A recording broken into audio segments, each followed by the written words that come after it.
Me ty, Ardit. Deri në vdekje, ka momente në Big Brother që nuk planifikohen. Nuk lindin nga strategjia, nuk shkruhen nga mendja, nuk kontrollohen nga loja. Janë momente që vinë si valë të papritura dhe përplasën drejtë në zemër. Kështu është edhe momenti i hygertës. Një moment i thjesht në dukje, lot, një përqafim, disa fjalë që dalin me zë të dridhur. Por brenda tyre fshihet gjithçka, hygerta qanë. Jo sepse është e dobët. Jo sepse po luan. Ajo qanë sepse po ndjen. Dhe ndjenja, kur është e vërtet, nuk pyet për kamera, për publik, për vota.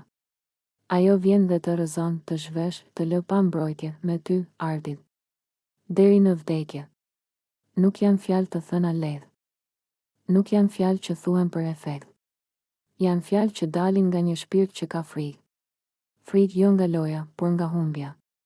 Frikë se dera e shtëpisë mund të hapet dhe ajo mund të largohet, duke lënë pas njeriu që i ka dhënë kuptim ditëve të saj aty brenda. Dashuria e hygertës për Arditin nuk erdhi me zhurmë.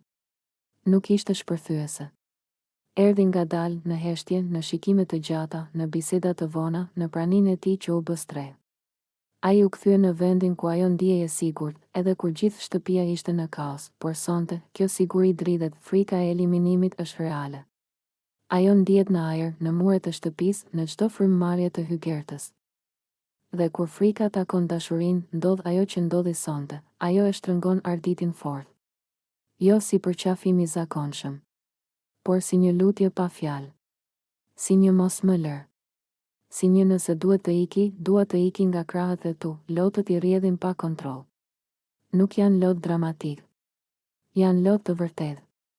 Lot të një njeriu që e ka kuptuar se sa shumë i rëndon dikush tjetër në jetën e tij. Dhe ndoshta për herë të parë, hygerta e pranon me zë të lartë atë që zemra e saj e ka ditur prej kohësh. Ajo ka rënë në dashuri, Arditi nuk flet shumë.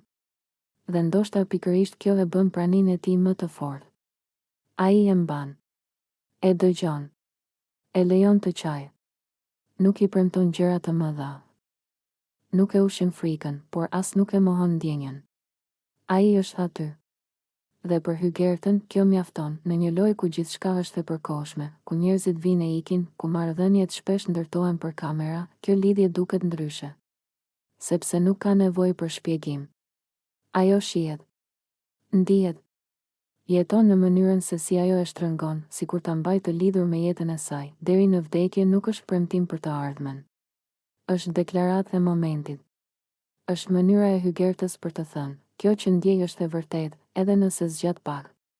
Sepse ndonjëherë dashuritë më të forta nuk maten me kohë, por me intensitet. Frika e largimit e bën këtë ndjenjë edhe më të thellë.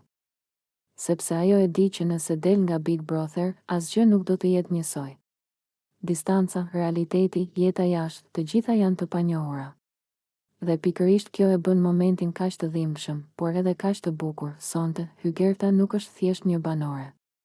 Ajo është një grua që po dashuron dhe po trembet njëkohësisht. Dhe kjo është ndoshta forma më e pastër e ndjenjes njerëzore. Në fund, pavarësisht nëse dera hapet apo jo për të, një gjë është e sigurt, ajo nuk do të largohet bosh. Sepse dashuria që ndjeu, lotët që derdhi dhe përqafimi që dha, janë reale. Dhe askush nuk mund t'ia marrë këtë, sepse ka ndjenja që nuk eliminohen me vota.